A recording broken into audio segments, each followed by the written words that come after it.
Hey guys, Robert Rowland here. Real quick, I got a question in regards to like this preset foot turn in with the heel against the rubber, right? So I don't have a rubber, but let's, hey, a ladybug, that's good luck. So if this was the rubber, how am I gonna show you guys best? Yikes. If this was the rubber, my foot would kind of be like this, right? So I think everyone kind of has a different reasoning for why they would do that. A lot of the guys that I played with do it just because they say, and this would make sense for me, they say that as soon as they kind of get into their drive, that foot shifts already.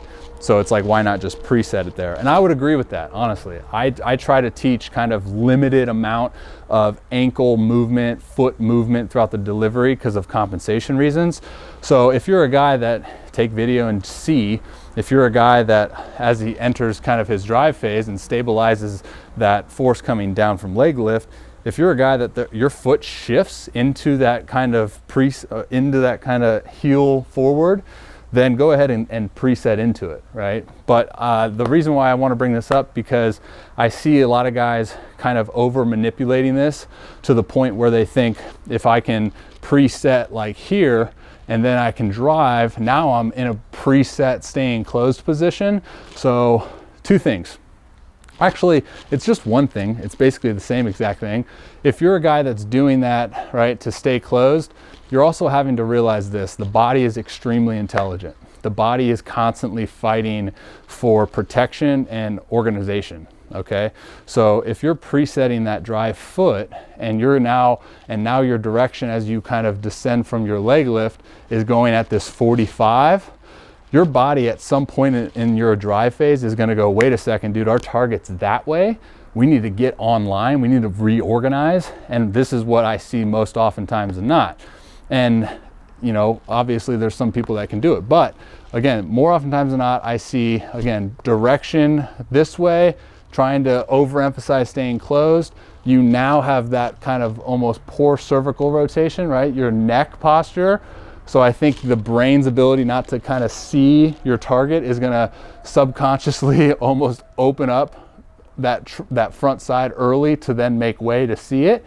And you're gonna have another issue with that front side because, as I mentioned, the body's trying to organize itself. So to get back up online, you're gonna have now a super aggressive front side pull to then catch back up, okay?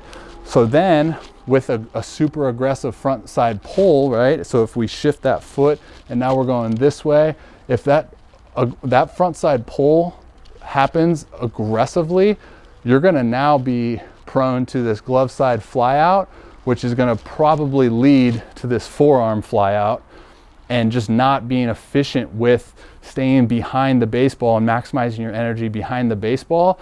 And more oftentimes than not, I see this posture leading to what I call early launch, right? Not maximizing shoulder extension because you're getting so rotational that you're susceptible to that fly out. Now, I will say, as I mentioned with a Walker Buehler breakdown that I did, because he's a guy as well, this is why I believe athleticism trumps all. If you're an athletic dude and you have the ability to make in moment, in millisecond adjustments, then dude, F&A, like, let's go, do it, I don't care. But if you don't showcase that ability and you're struggling with arm side up heaters and freaking hanging sliders, that's probably your issue, right?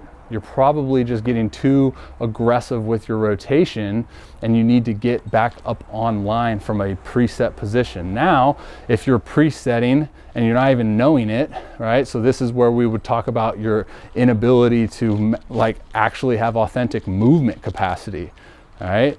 Or even just maximizing your hinge pattern. You know, all of these things kind of take place. And I will say, to kind of finish this off, I would say 90% of youth athletes, 18 and under, that I get as clients are guys that don't quite understand and grasp the corkscrew or the hip hinge and loading and what I call like glute stabilization. They don't have that capacity yet. So you see a lot of guys that are quad dominant, right? That's the natural pattern for them is quad dominance and premature heel disconnection. So if you're one of those guys and you're presetting that heel forward, what's happening now? Now you're like doubling up on terrible direction.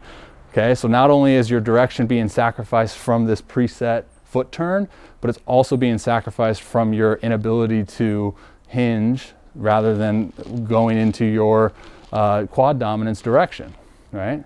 So now, like I said, now your direction's really thrown off. So now you're really, really susceptible to an aggressive glove side fly out and forearm fly out and having limited amount of energy behind the baseball in a linear fashion. Whoa. Cheddar Bob coming in. That was fuzz. All right, cool. See ya.